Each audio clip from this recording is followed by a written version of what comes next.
Hello students, आज का topic है working with cells. MS Excel में सेल्स में काम कैसे करेंगे, ये आज का टॉपिक है। अब सबसे पहले आपको ये समझना है कि सेल क्या होती है। तो इससे पहले मैंने आपको एक वीडियो भेजा था। उस वीडियो में सेल क्या होती है और एमएस एक्सेल की शीट में सेल में एडिटिंग कैसे करते हैं, उससे संबंधित वो वीडियो आपको मैंने भेजा था।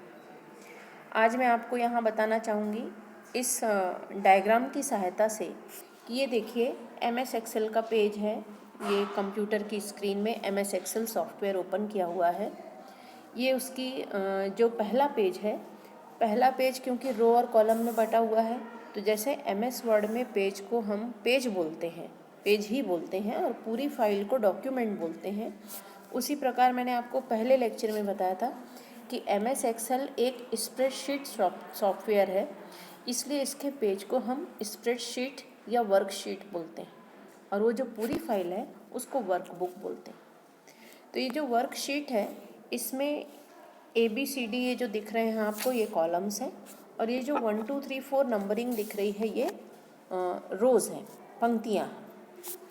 तो पंक्ति और कॉलम के क्रॉस पॉइंट पे जो एरिया एक बनता है, रेक्टेंगुलर एरिया, उसको हम सेल बोलते हैं।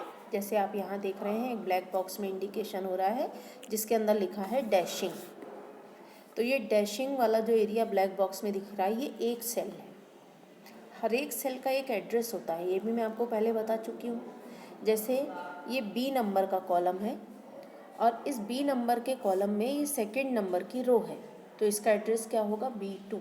ये देखिए, ये एड्रेस बार में यहाँ लिखा हुआ है B2। इसके बाद ये जो इसका फॉर्मूला एरिया है, फंक्शन एरिया है, यहाँ लिखा है डैशिंग। तो ये जो सेल के अंदर जो लिखा हुआ है वो यहाँ पे शो होता है। और ये जो एरिया है, ये आपका एड्रेस बार है, तो यहाँ एड्रेस लिखा हुआ दिखता है। कौन सी सेल का? जो एक्टिव सेल है। सेल्स तो सभी हैं, बहुत सारी हैं, ABCD जितने भी कॉलम्स हैं और 1 2 3 जितने भी रोज़ हैं, इन सब का जो इंटरसेक्शन पॉइंट है वो सेल कहलाता है। तो हजारों लाखों सेल्स हैं एक वर्कशीट में, परंतु जो सेल एक्टिव होता है, मीन्स हम जहाँ काम कर रहे होते हैं, जहाँ हम लिख सकते हैं, जहाँ एडिट कर सकते हैं, वो जो एक्टिव सेल होता है, उस सेल का एड्रेस इस एड्रेस बार में दिखता है। अब मान लीजिए हमको इसके अंदर का जो लिखा हुआ डैशिंग है, इसमें हमको कॉपी पेस्ट कमांड सीखना है। तो हम कैसे करेंगे? हमको पहले सेल एक्टिवेट करना पड़ेगा, फिर कॉपी करने के लिए या तो हम कीबोर्ड शॉर्टकट यूज़ करेंगे, जो Ctrl+C, Ctrl+V, Ctrl+X वगैरह के जो ऑप्शंस है, जो मैंने आपको MS वर्ड में भी बताए थे, वो ऑप्शंस को क्लिक करेंगे।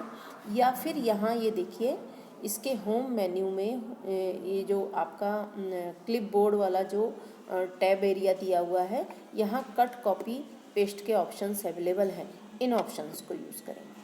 तो कॉपी ऑप्शन क्लिक किया हमने, और इसके बाद फिर इस वाली सेल को, कौन सी सेल को, B4 को एक्टिव सेल बनाया और पेस्ट ऑप्शन को क्लिक किया। ये देखिए, यहाँ पेस्ट ऑप्शन क्लिक हुआ है, तो क्या होगा, जो डैशिंग वर्ड यहाँ लिखा हुआ था जिसको हमने कॉपी किया था, वो इस पोजीशन पे दिखने लगेगा। तो ये आपका है कॉपी एंड पेस्ट कंटेंट्स। तो इसके लिए हमको क्या करना पड़ेगा, कॉपी और पेस्ट कमांड का यूज़ करना पड़ेगा। पहले कॉपी और फिर पेस्ट। अगर ये चीज़ हमको यहाँ से हटानी थी और सिर्फ यहाँ लेके जानी थी, तो फिर हम कट पेस्ट ऑप्शन यूज़ करते हैं। ये देखिए, यहाँ बताया इन्होंने कट पेस्ट ऑप्शन। मान लीजिए ये जो अवेशम वर्ड है, इसको यहाँ से हटाना है और इस पोजीशन पे लेके जाना। तो अब इन्होंने क्या किया, पहले कट यूज़ किया और कट के बाद फिर पेस्ट यूज़ किया। तो इससे क्या हुआ, ये अवेशम जो वर्ड यहाँ लिखा हुआ था, कौन से एड्रेस पे, A2 पे, ये यहाँ से हट गया, ये एरिया खाली हो गया।